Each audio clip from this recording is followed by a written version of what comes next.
Kingsberg de Bach, donc on va goûter. Donc c'est le même millésime, hein, parce que c'est 2008 aussi. D'accord. On constate déjà la couleur est un peu plus dorée que le. Ouais, donc le au niveau de la couleur ici, on a toujours un petit peu de mal, puisque l'ensemble, tout est un petit peu brun. Oui. Donc on voit Un bien la petit côté couleur. vert un peu. Si vous prenez le même vin au restaurant, enfin je veux dire ailleurs, il sera Oui. beaucoup plus jaune. Parce que notamment celui-ci a une couleur très jaune, très dorée.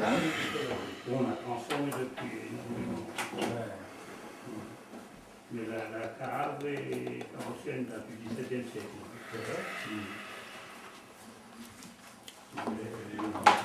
Donc il y a toujours sur ces arômes de... Disons le but aussi, ce que j'essaie de faire, c'est de récolter à l'optimum de maturité. C'est-à-dire que sans aller quand même trop dans l'excès de maturité, justement pour essayer de faire des Riesling de gastronomie, des Riesling secs. Donc 2008 notamment a très bien fonctionné à ce niveau-là. Puisqu'on sent les arômes, on s'attend vraiment à quelque chose de très mûr. Et en bouche, on a quand même cette acidité tranchante qui permet d'avoir un vin au niveau de la gastronomie qui rafraîchit la bouche plutôt que de fatiguer ou d'alourdir. Donc on disait tout à l'heure, le Mulfort, bien sûr, c'est un vin qui est encore jeune. Là, d'autant plus, c'est un vin qui est en devenir et qui demande au moins 2-3 ans de plus pour... On a encore une bonne salivation encore qui se crée. On a tout à fait une salinité, une salivation qui est typique d'une minéralité intéressante. Donc alors, qu'est-ce que t'en penses, Patrick? Je pensais dire une bêtise quand j'allais dire salinité. Franchement, moi qui ne suis pas un expert en vin alsacien, je trouvais qu'il y avait une salinité sur le Riesling. Et effectivement, on trouve ici une certaine salinité. On trouve un vin qui, au nez, est plus consensuel que Mulforst, je trouve, avec un côté citron confit.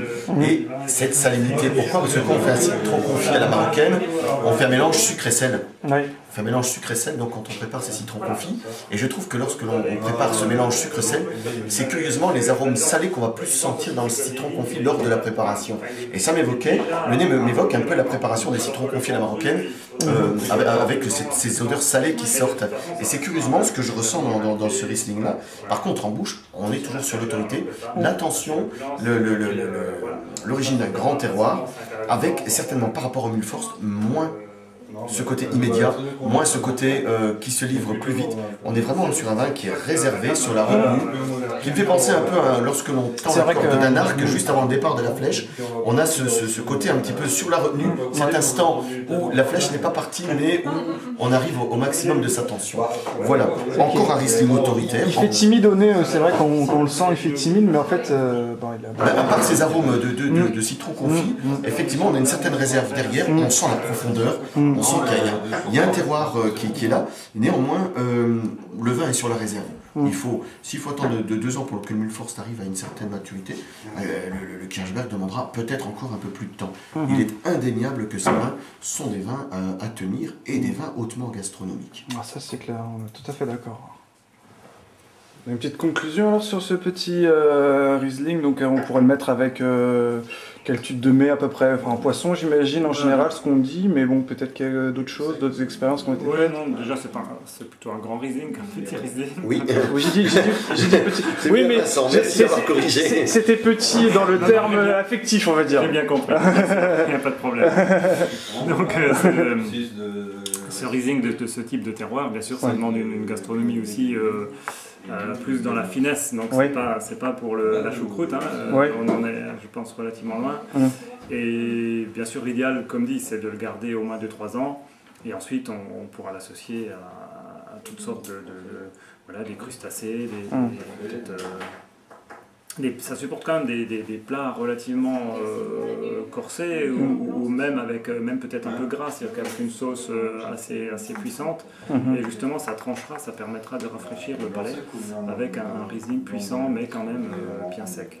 Il y a une chose qui est importante à signaler concernant surtout ce Riesling-là, c'est qu'il y a une salinité qu'on retrouve tant au nez qu'en bouche et qui pourrait très bien encaisser des aliments iodés. Et notamment, pourquoi se casser la tête alors des spéciales de Claire, de Marraine Oléron, par exemple, magnifiques, dans 3 ans, je vois très bien ce mariage-là, parce que les Marennes Oléron sont quand même des huîtres qui ont beaucoup de saveur, malgré tout une certaine douceur. Mais moi, je vois très bien ça avec des langoustines. Les langoustines ont toujours une chair un peu iodée, et on a, je pense, un mariage qui serait magnifique, je pense, avec des langoustines. Ce côté iodé qu'on retrouve toujours dans la chair de langoustine serait, à mon avis, quelque chose de merveilleux avec ce Riesling. Moi, je vois très bien sur des langoustines de la Cotinière. Donc, c'est un petit port à côté de La Rochelle, sur l'île d'Oléron. Et les langoustines de la Cotinière sont excellentes. Et pourquoi pas s'amuser avec une soupe maison assez riche, et où on irait, je vais dire, se rincer un peu le gosier avec ce Riesling de grande gastronomie, avec une richesse telle qu'il encaisserait très bien la soupe. Moi, je vois très bien ça, c'est une espèce de bisque de langoustine, ou des langoustines grillées, ou un peu flambées même. Hein. Je pense que non, on est sur on est né sur la première division, là, pas de souci. Là, on est super là. Bah, merci, hein, ça c'est super découverte.